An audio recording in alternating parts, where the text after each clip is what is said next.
the reason why the market corrected has nothing to do with Trump. It has nothing to do with tariffs.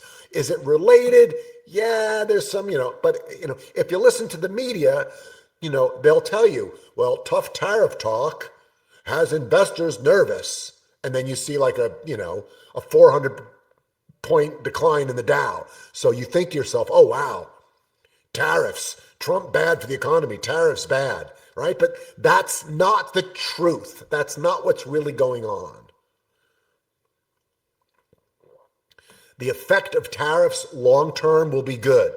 It's sort of the evening of the playing field out there. He's using it as a tool to work with our partners and allies around the world to even out the distribution of trade. That's what he's trying to do. It is not a popular thing across the board. Countries won't like it because they've been getting sort of the better end of it.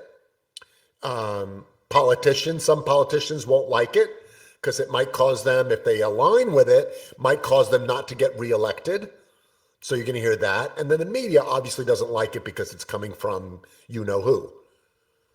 The proof of that is, did you know that the tariffs that Trump put on China, Biden never took them off? Did you know that?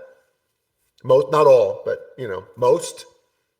So my question, this is rhetorical, so don't start answering it.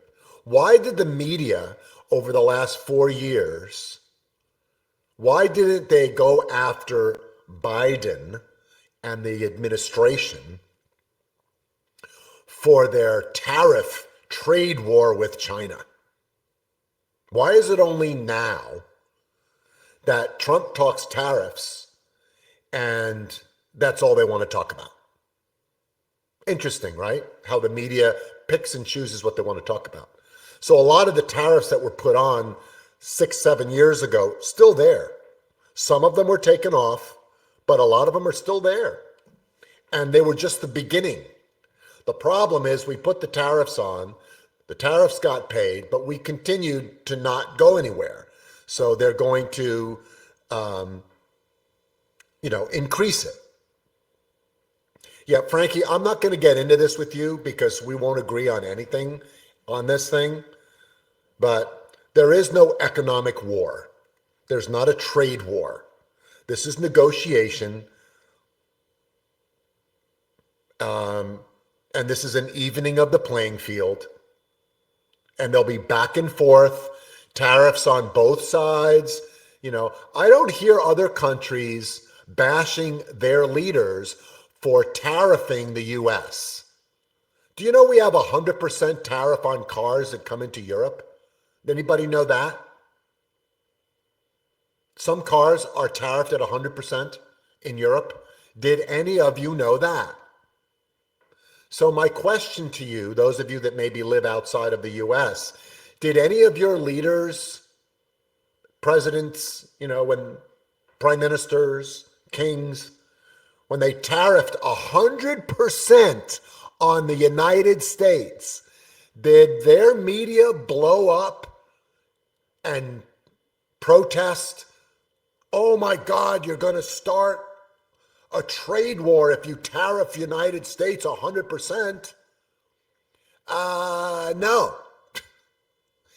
So why is it that when we want to impose reciprocal tariffs, 10%, 15%, 20%, certainly not more than what they're tariffing us, why is it considered a trade war on our side? Just odd to me, right? Why is it a trade war? Why is it tariffs bad, tariffs bad? This president's going to kill the country. He's going to start a trade war. Inflation's going to come back. It's going to trigger a recession. Why is all of that being talked about? But when other countries tariff the United States 20, 50, 100, 200%, their countries don't say that. Why does our media do it, but their media doesn't? They're like, yeah, tariff the fuck out of them. It's the U.S. It's just hypocrisy. It's ridiculous. And this is why I try to steer you away from the media narratives and just look at real results on whoever's in power. Look at policy and see how it really affects things. And so I wanted you to get at least some backup information so that you don't buy into this, what this is. This is a correction. This is a market correction that didn't start off with, but you started to see signs of it with large investors dumping stock. You saw bad economic policy start to drop the dollar even further than you would think. And when that happened, that's what triggered the yen carry trade.